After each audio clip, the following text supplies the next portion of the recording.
caracteres. Então, quando se diz que alguém não tem educação, em verdade tem uma má educação. Todo mundo tem educação, mas a qualidade dessa educação é que é o problema.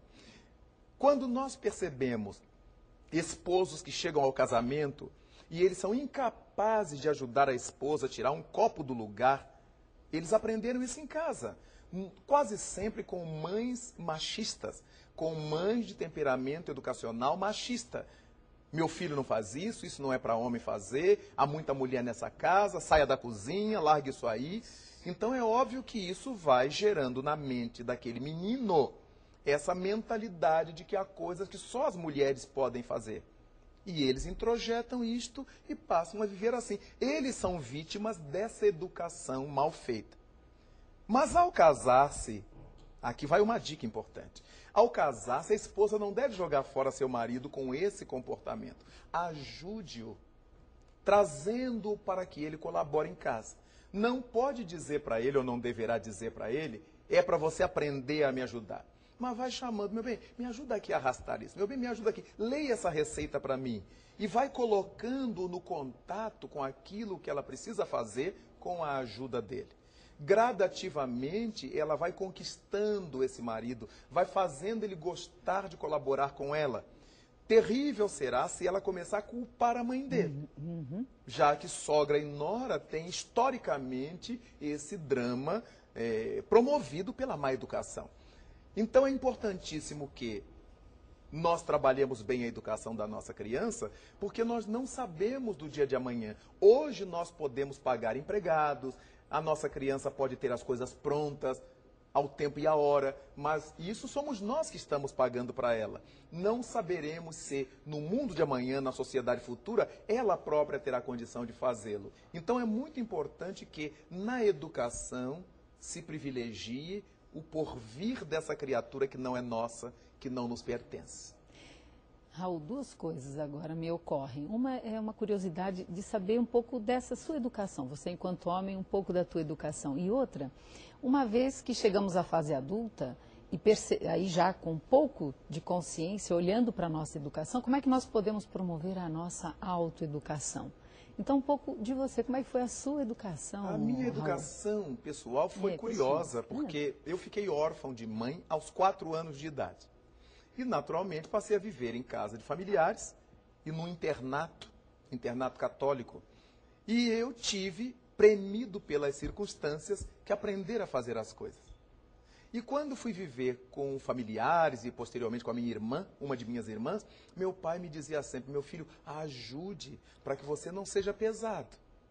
Então, com 6, 7, 8 anos de idade, quando eu fui morar com a minha irmã, eu tinha 9 anos de idade, eu já aprendi com ela a cozinhar, eu ficava olhando como é que ela fazia e já lavava minha roupinha. Quer dizer, em função da orfandade e do estilo de vida da minha família, eu fui levado a aprender a fazer.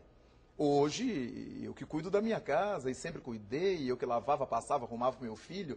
Então, obviamente, isso tudo é muito importante porque não me sinto menos homem por isto, não me sinto desprestigiado por isso. Houve tempo a vida inteira de pregar espiritismo, isso nunca me tirou tempo para o espiritismo, nunca, nunca. Então, não é o problema aprender a fazer as coisas. Eu gosto de fazer, sei fazer e posso orientar algum secretário que eu tenha na minha casa. Daí, então, é importante que a gente nunca imagine que estaremos diminuindo os filhos quando lhes ensinamos a trabalhar. A classe média, muitas vezes, tem uma ideia, um conceito equivocado de trabalho adquirido da interpretação negativa da Bíblia, de que Deus castigou o homem fazendo-o trabalhar, ganhar o pão com o suor do rosto. Quando Jesus ensinou que meu Pai trabalha sempre, ele trabalha também, logo o trabalho é lei divina. O Espiritismo nos fala da lei do trabalho. Então, a partir daí, as mães, os pais vão ensinando a seus filhos a fazer as coisas. A mãe chama para colaborar em casa. Aí a criança pergunta, por exemplo, o que eu vou ganhar? Mas você vai ganhar a comida que você vai comer. Eu não estou cozinhando para você. Eu não perguntei quanto é que você vai me pagar. Então, por que você, para me ajudar, você quer ganhar? O pai chama o menino para ajudar a lavar o carro no fim de semana. Ah, pai, o que você vai me dar? Ué, mas sou eu que lhe levo na escola, meu filho, nesse carro. É o nosso carro. Você deve nos ajudar a lavá-lo porque é seu também.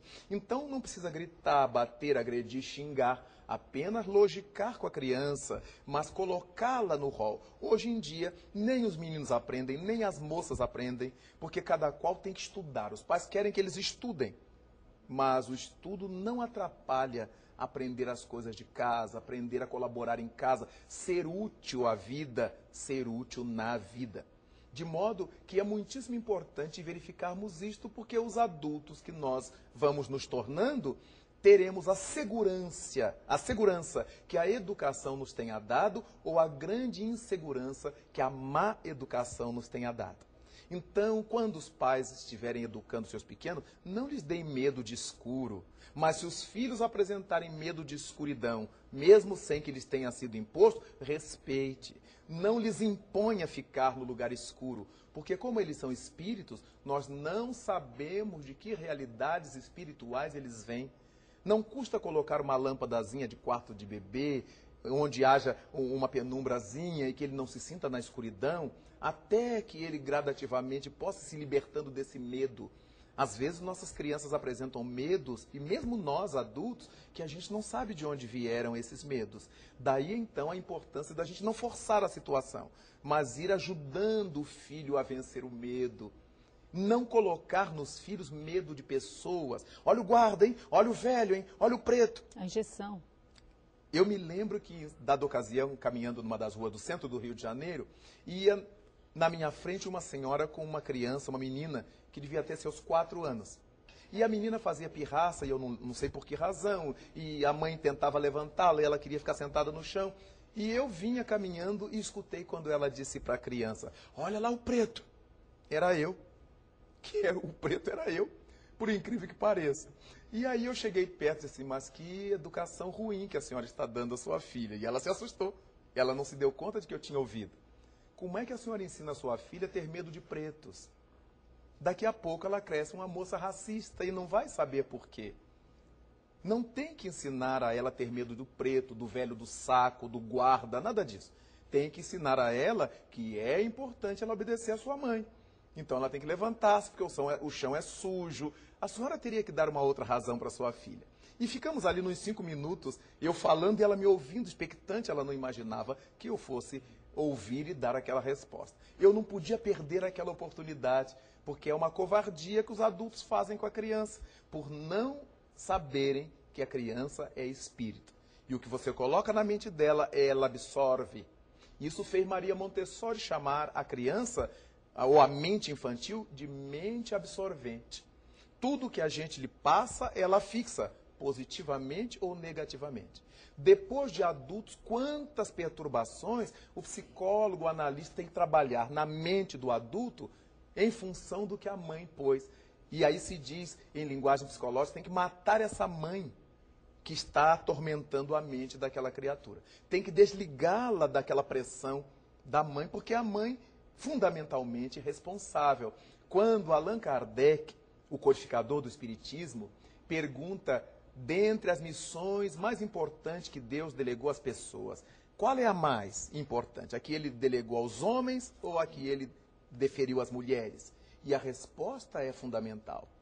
A missão das mulheres é mais importante que a do homem. Por quê? Porque é ela que o educa. Então, a partir daí, é importantíssima essa convicção de que, sem querer colocar peso sobre a mulher, ela tem um papel belíssimo, um papel fundamental, que é o de ajudar a vida a crescer, a nortear o planeta. Porque o bom ou o mau general, o bom ou o mau professor, o bom ou o mau profissional, o bom ou o mau homem, ele tem como elemento de base a educação que tenha recebido de sua mãe, ou de qualquer outra mulher que haja impulsionado seus passos para a vida. E não é colocar peso sobre a mulher, porque todos nós somos responsáveis por isto, uma vez que homens e mulheres são os mesmos espíritos que ora nascem num gênero, ora nascem noutro gênero, para que aprendam tudo o que é importante para a grandeza da vida. Raul, muito obrigada pela tua presença.